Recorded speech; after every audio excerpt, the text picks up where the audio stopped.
Audience, and there you go. Okay, so my name is Miriam Bullock, and I'm here this evening to inform you guys a little bit about ESOPs, that is Employee Stock Ownership Programs.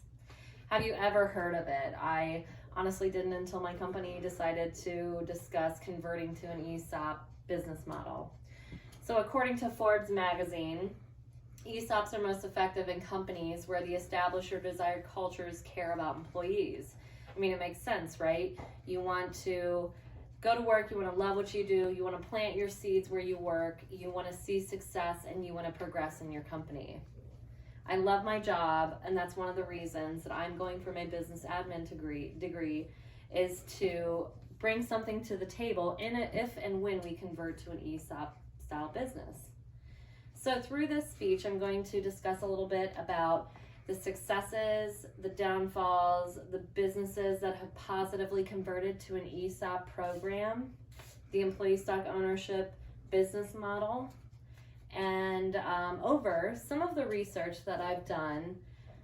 If set up successfully, it can be an absolutely profitable company. You can have loyal employees, you can have low turnover. It's just a great business model to follow.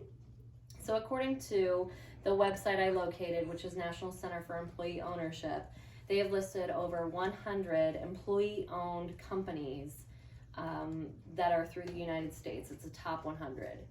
There's two of them that I'm going to talk about this evening that you may know, which I'm pretty sure you've heard of at least.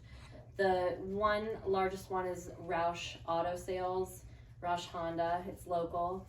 It is a car dealership, which that's what I work for, is a car dealership. So in 2015, Brightscope reported 178 currently enrolled employees in this ESOP program. They converted from a corporation to an ESOP in 1991, and they reported in 2015 that their assets were near 57 million.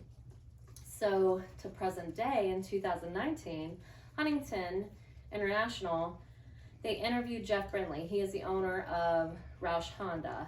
And Jeff Brindley quoted, "The ESOP as a retention plan model is working. More than 70 of Roush Auto's 225 employees have at least 10 years of service, and 28 of them have 20 plus years or more."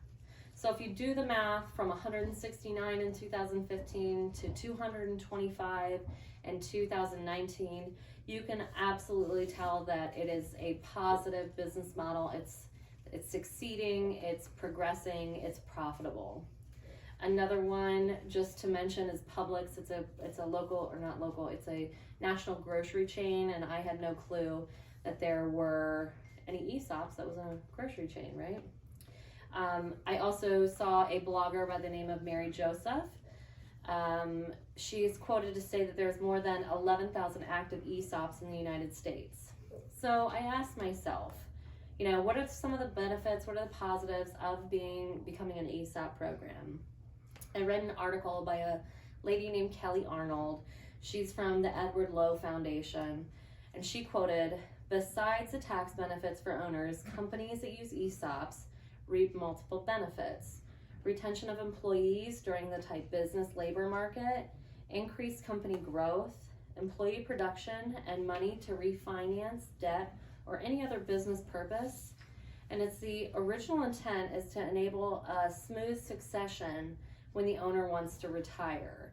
It's still a common motivator. So then you ask yourself, who runs the company?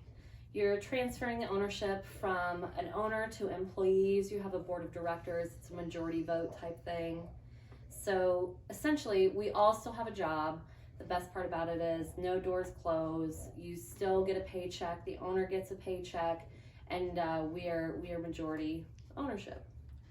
So then from transferring ownership from owner to employee, you ask yourself again, who do you want to run the business? So you have to have trust and faith in the team that you elect to be on that board of directors or to be in a leadership position. So I found a YouTube video. His name is Simon Sinek, and he speaks about performance versus trust. So low performance, high trust, high performance, low trust. You have to decide who you want to be on your team to lead you in the right direction for success. So recapping back to my business administration degree, it has a vast knowledge base, and it brings more to the table than just, a finance or accounting degree. An ESOP is not just about the owners, it's about the employees. It's a company wanting to thrive, confidence, reassurance. You want to invest your time, especially pay attention to your 401k. You want to look at the past 5 years of the company, make sure that your company is also, the financials are going in the right direction, they're trending upwards. But to conclude my speech, researching just a small amount, do I want a part of what my company is trying to do? Absolutely, yes, I do. I want to dedicate my hard work. I want to dedicate my time. I want to become a successful leader. The biggest thing is, I want to be a part of something bigger. I want to create jobs, and I want to grow. You have to consider the bigger picture in this type of scenario. You're not just looking at yourself, but you're looking at other people within the company. So thank you so much for all coming. Let me show my audience. Thanks, guys. Appreciate it.